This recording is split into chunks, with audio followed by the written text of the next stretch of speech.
Assalamualaikum warahmatullahi wabarakatuh.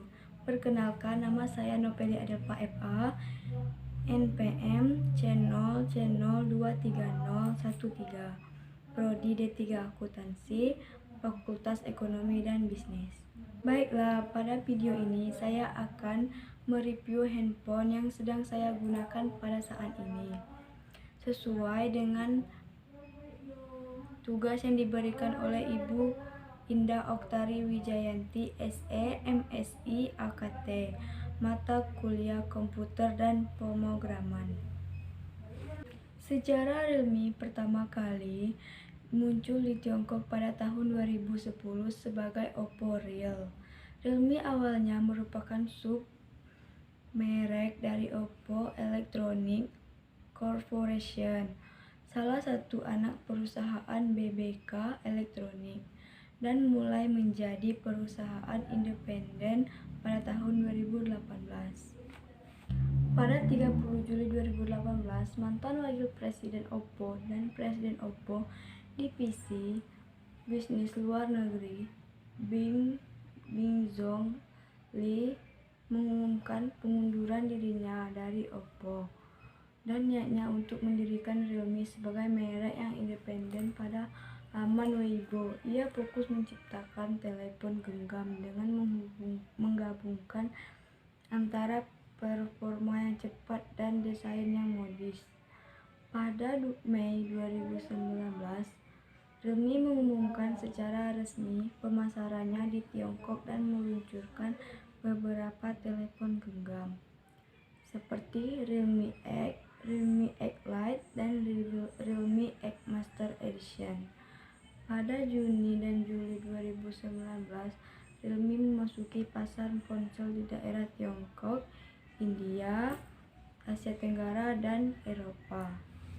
Realme menargetkan pangsa pasar global dan terus berekspansi ke negara-negara di Asia Tenggara yang memiliki potensi pangsa pasar yang besar, dimulai dari Indonesia untuk debut kawasan Asia Tenggara.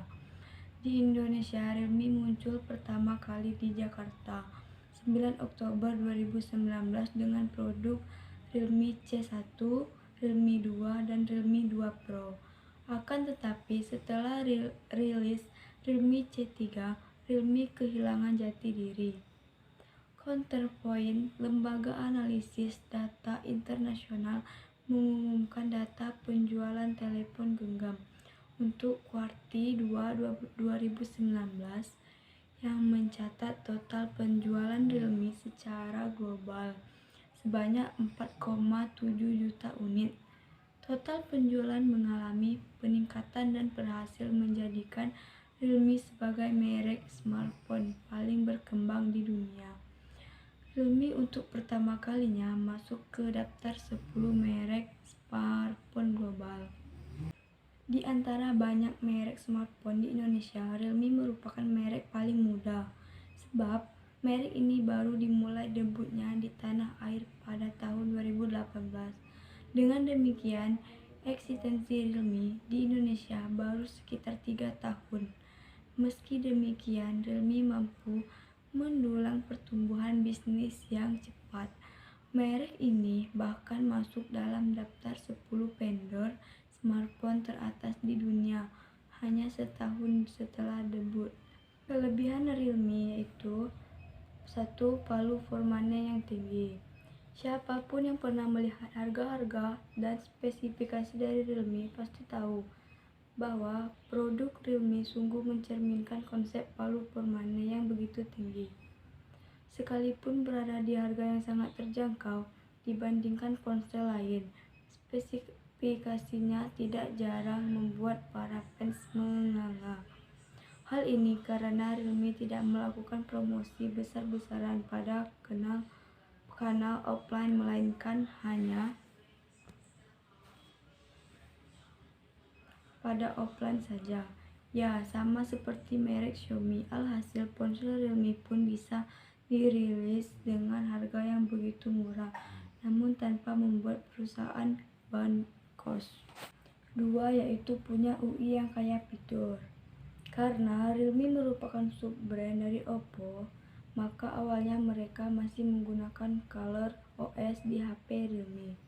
Tapi lama-lama mereka pun akhirnya punya skin Android versi sendiri yang dinamakan Realme UI.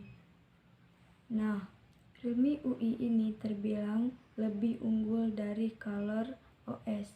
Malahan, sebagian orang akan setuju juga bahwa Realme UI bahkan lebih baik ketimbang MIUI. Contohnya saja, Realme UI punya fitur khusus pengendara dengan nama Smart Driving. Fitur ini bisa diaktifkan agar pengalaman berkendara Anda lebih aman sekalipun harus sesekali menggunakan ponsel. Realme UI juga mengadopsi fitur Super Saving Power Mode yang awalnya ada di Color OS.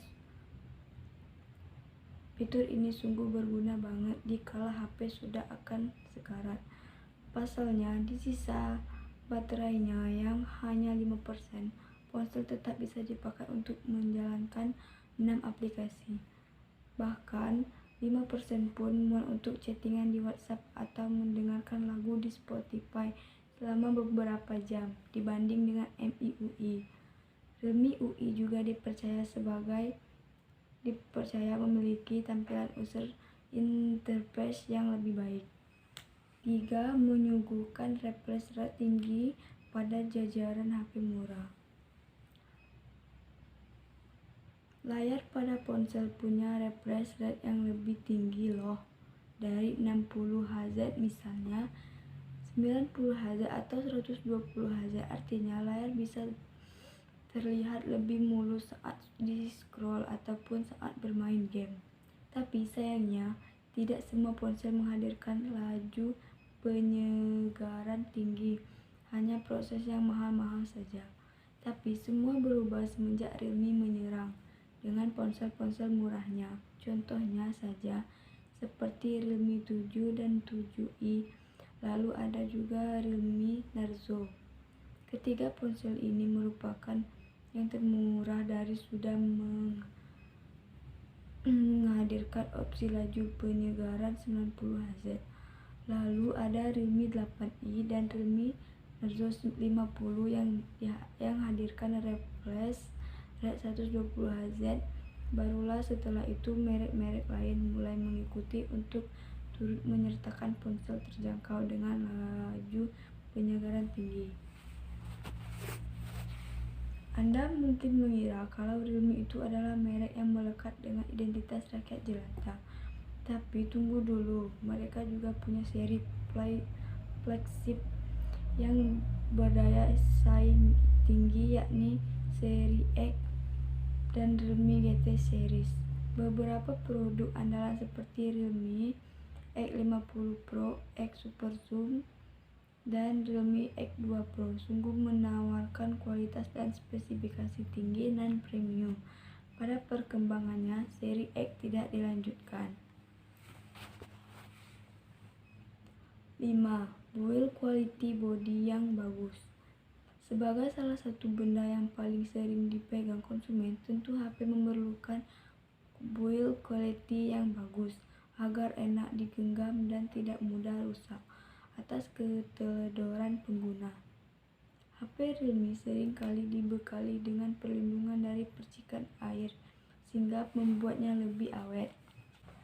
Kelemahan Realme itu permasalahan di update iOS. Realme sejatinya memang merupakan merek smartphone yang dihadirkan antar muka yang menarik lewat Realme UI. Hal yang menarik Realme UI ini juga sering memberikan update yang cukup oke.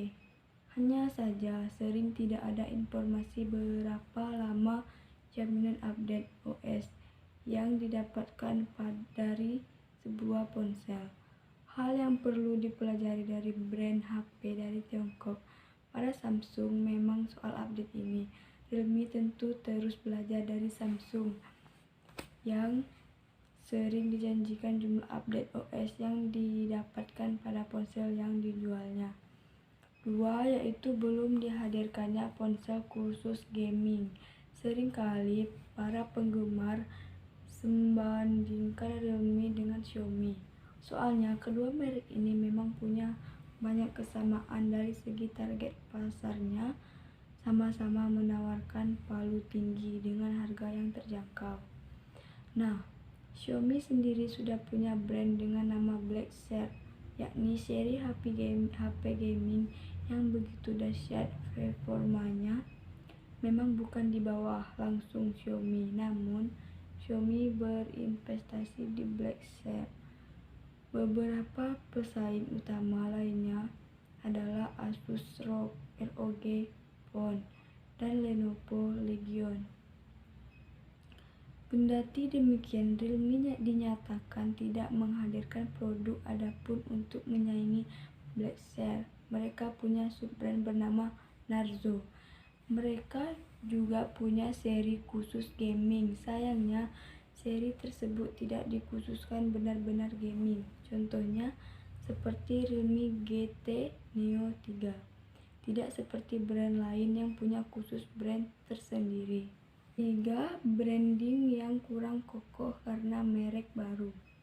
Sungguh tidak jarang Realme dibanding-bandingkan dengan Xiaomi yang sudah jadi kompetitor beratnya, terutama membandingkan Realme seri C dengan seri Redmi suka punya fitur yang mirip-mirip dan akhirnya sebagian pengguna condong ke Redmi. Mengapa?